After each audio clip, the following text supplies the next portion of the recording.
Welcome to Saturday's Warrior. I'm Trevor, and this is the channel where we talk all things BYU, Big 12, and conference realignment.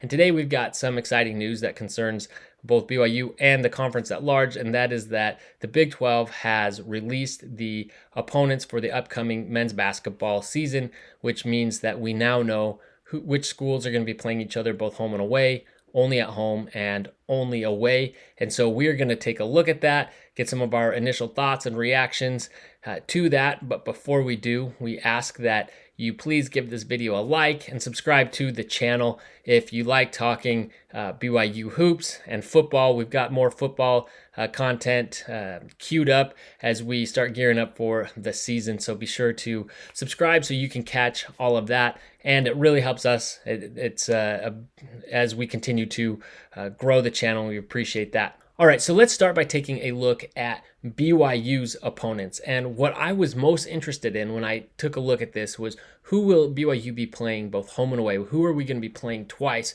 Obviously, I think it was we expected to have Utah on there, so that is huge. We get the Holy War twice a year in conference. This is something that we've been waiting for. It's been far too long.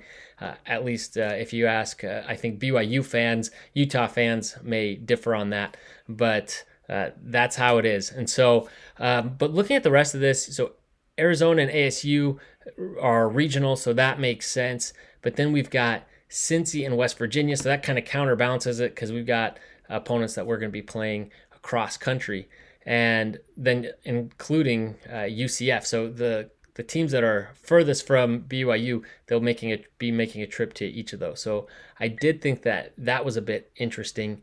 But then looking at the home schedule, who do we have? We've got Baylor, Kansas State, Oklahoma State, Texas Tech. I mean, you could say about just about any team in the conference. They are all tough matchups, but this is just a bunch of old school, original Big 12 members. And so it's really exciting to be a member of the Big 12 conference and have these schools all coming to town. That is going to be huge, a lot of fun.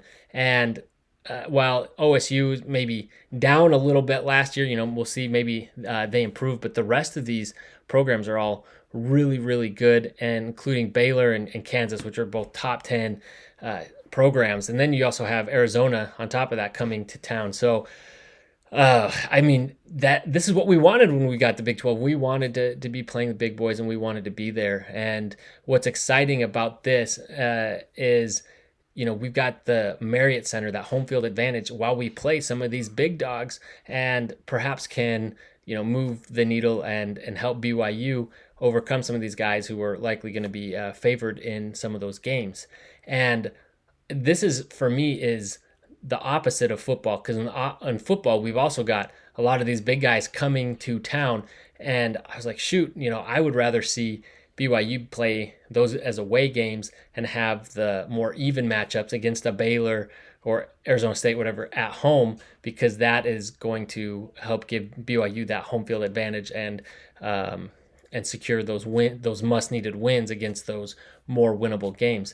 Whereas in the Big 12, in basketball rather, each game is going to be really, really tough. And BYU is going to be one of those tough opponents. I think BYU is going to be able to hang with these schools in these games, at least based on what we've seen Kevin Young put together so far with his squad. So obviously we haven't seen them play together. There's still a long time before we get to that point. But I think that BYU, based on the talent we have and the scheme and the coaches, they should theoretically be able to hang with these guys. So having them come and play on our home turf, or home field court rather, is huge and great for all those students and fans that are going to be able to attend those games locally. I will not be. We will be playing at Houston only, but and then Iowa State, where that was a great game and matchup last year. So we'll be going to Iowa State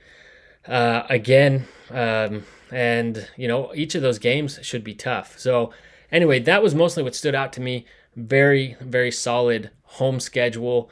Away or traveling, I guess we'll be traveling to the East Coast and Eastern Time Zone a lot in basketball. So but that's really what stood out. So now let's take a look at the rest of the conference and see So this is you can see their schedules and go check it out. It's on posted on Twitter. I'm sure it's on the Big 12 website, on all their socials. So you can go check it out and look at this in a little bit more detail. But some of these matchups I thought were really interesting. So I expected BYU and Utah to have some overlap in who they're playing both home and away. But what I thought was interesting is that it's not, Utah doesn't have Arizona and ASU as home and away, but they do have Cincy and West Virginia. So both BYU and Utah are playing both West Virginia and Cincinnati. So I'm going to guess that the reason is that those will both be played perhaps the same week. And so the thought is that, maybe West Virginia comes out and plays Utah one night and then plays BYU and then goes home. Perhaps that's the thought to help save on travel costs there.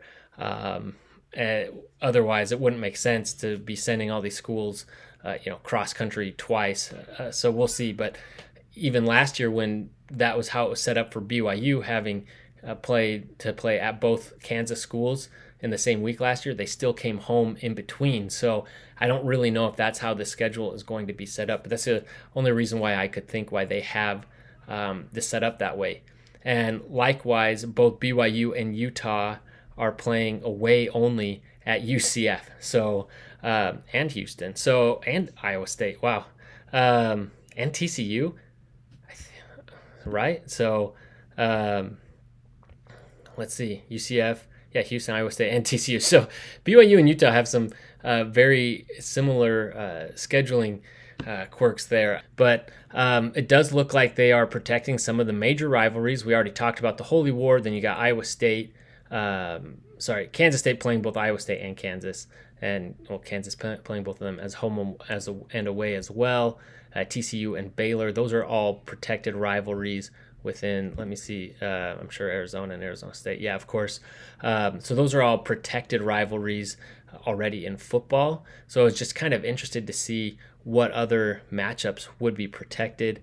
You do have Cincy and West Virginia. We'll see if that turns into a thing. But I thought it was interesting that Cincy and, UCF, and they're both home and away, doesn't have the other Eastern time zone schools. So I don't know what the reasoning for that is. I guess they figure that probably Texas ends up being about just as close as Florida, perhaps. So very interesting. And I did think it was also interesting that Utah didn't have home and away against any of the other Pac schools. So it's interesting to see how all of this came together. According to a tweet from Jerem Jordan, asking about how the Big 12 figured out a 20-game conference schedule, 10 opponents once, 5 opponents twice. It said the response was, opponents were selected based on a combination of geography, historical results, and a poll of coaches to best balance the schedule in terms of travel and competitive balance. So, I was talking a lot about travel and rivalries and things of that nature, but it seems that they're also talking about having competitive balance, trying to keep that the schedules even in that regard as well.